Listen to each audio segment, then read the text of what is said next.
Bonjour, Mathilde Stomp de l'Itavi. J'avais une question pour Naïla.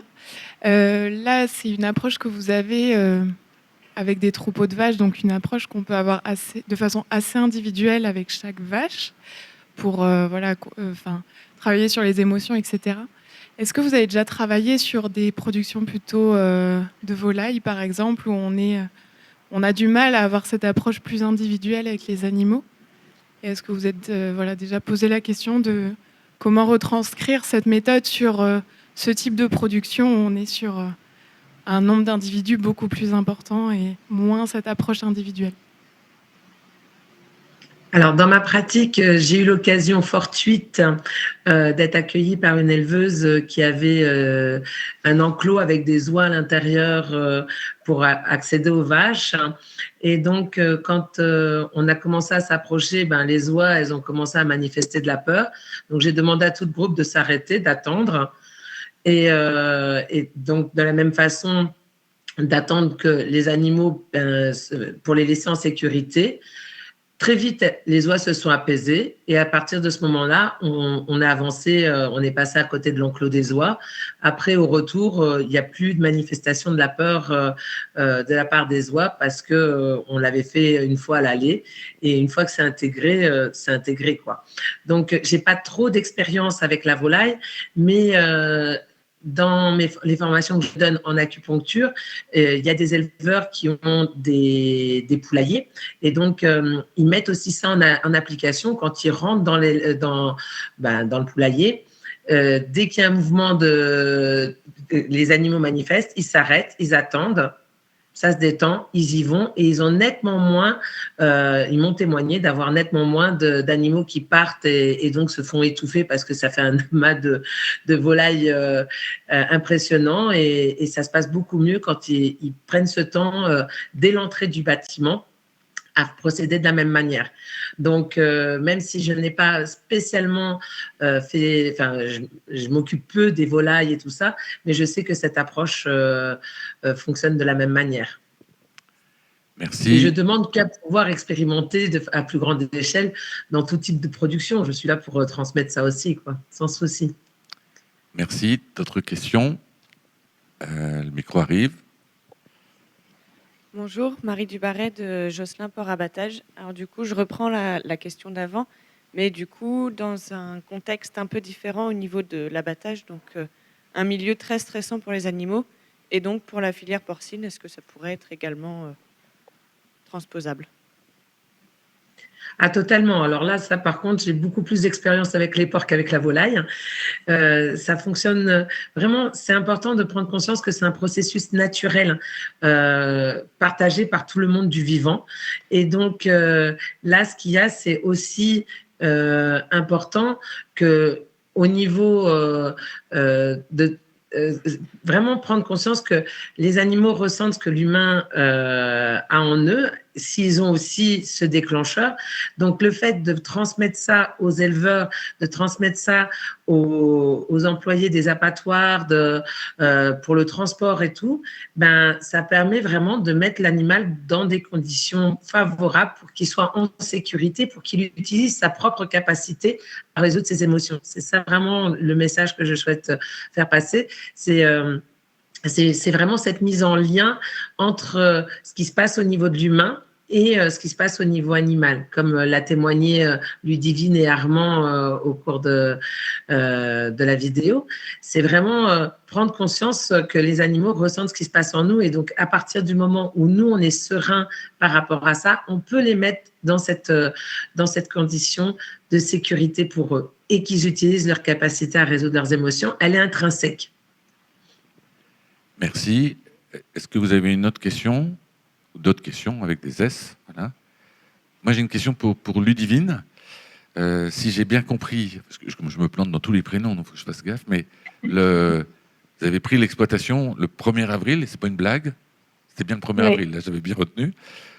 Et du coup, là, ce que vous nous avez expliqué, vous avez senti le besoin ex post une fois que vous aviez repris l'exploitation, ou vous l'aviez déjà en tête au cours de votre cursus qui a préparé en fait votre prise de fonction dans l'exploitation?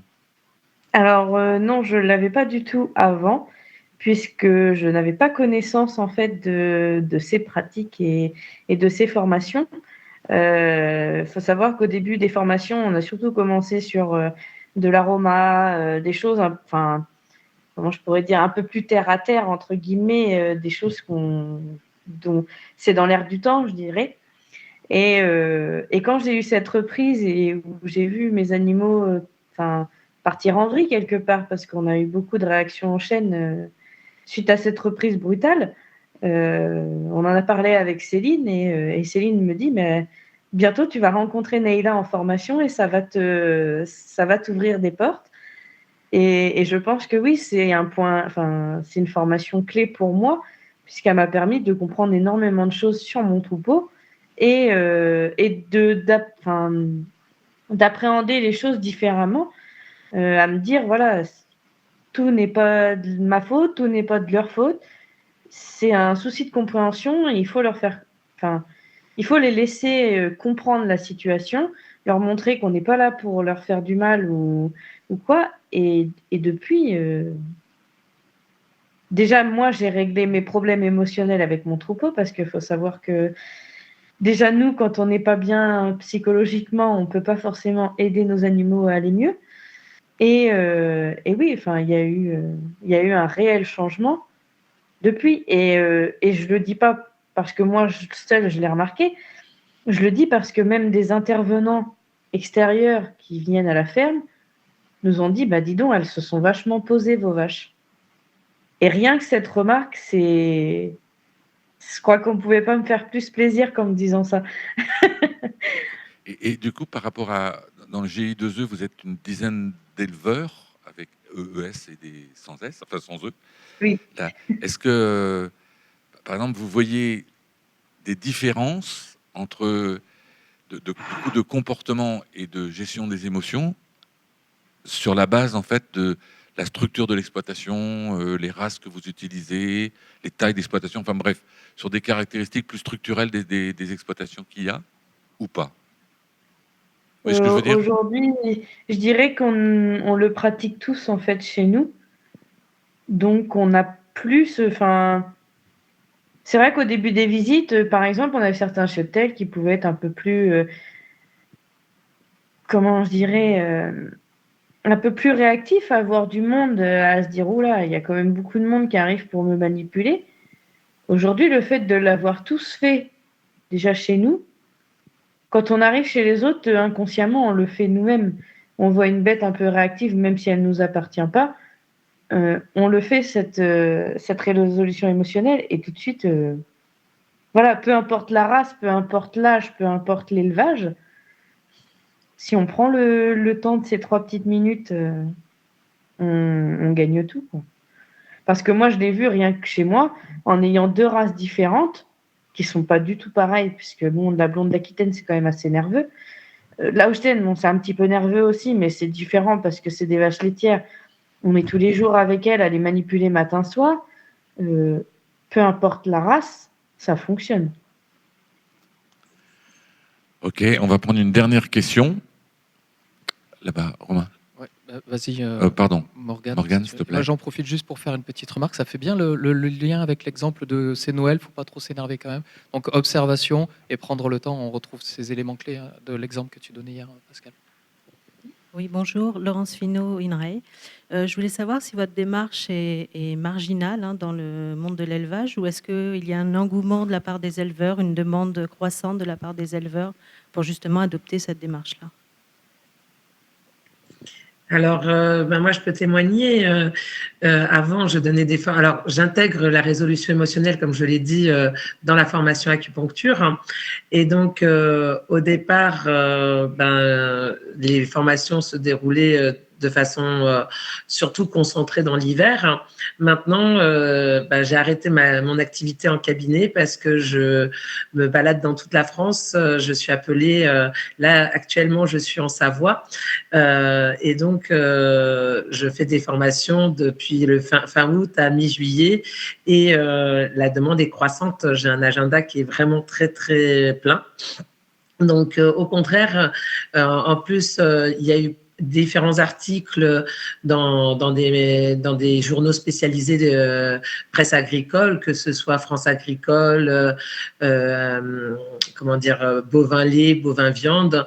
Donc, et puis les éleveurs, ils sont vraiment confrontés à ça dans leur quotidien. Moi, pour leur transmettre cette capacité à résoudre des émotions, je pose la question, que se passe-t-il quand vous êtes en colère dans la salle de traite, pour susciter leur intérêt à découvrir notre capacité naturelle. Encore une fois, c'est vraiment le processus émotionnel, comment ça se déroule dans le corps.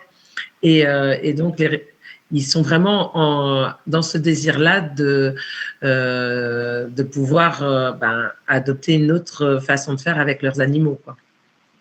Ok. Et si je peux me permettre de Oui, bien rajouter sûr. un petit donc nous, on échange quand même pas mal avec les collègues agriculteurs, notamment lors des corvées ou autres. J'ai eu l'occasion d'en parler avec certains qui ont tenté dans leur coin et qui ont remarqué que oui, ça fonctionne.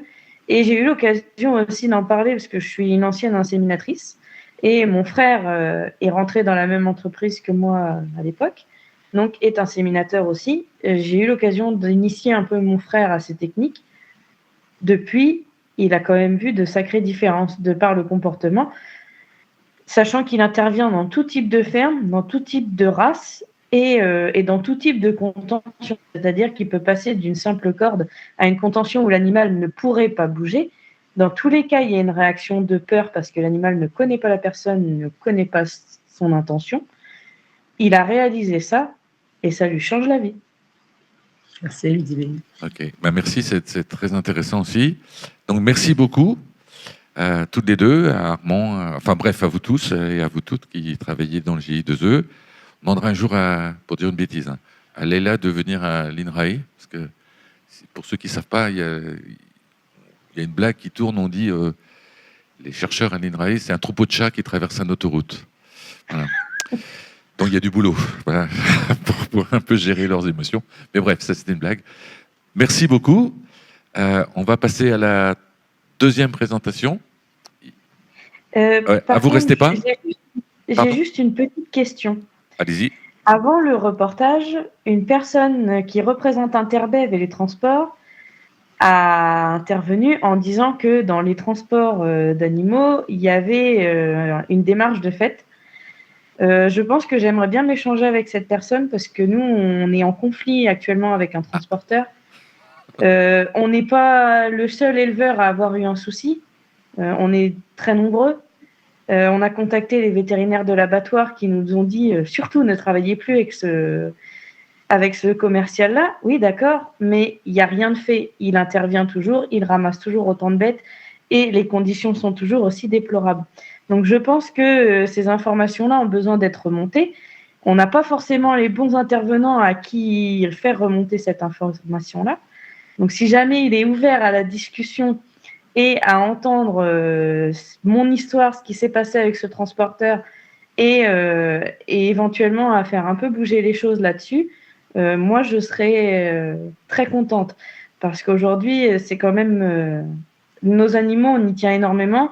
Et de voir qu'ils peuvent se faire piétiner dans un transport, tout ça, parce que le transporteur est peu consciencieux, c'est un peu vexant.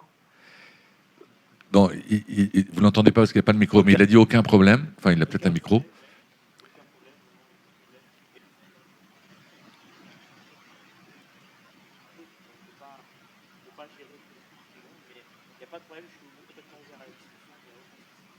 Ok, donc je ne sais pas si vous avez entendu, il a dit aucun problème pour la discussion et l'échange, et je suis sûr qu'il n'y a pas de souci. Ce qu'on va faire, Ludivine, et j'en profite pour dire ça, donc Clémence, qui doit être quelque part par là, qui est là-bas, donc, qui est donc la chargée de, enfin la chef de projet, pardon, oui, de l'association qui est basée en Normandie et qui suit avec vous l'opération Bien Mieux Vivre ou Bien Vivre avec mon troupeau. Oui.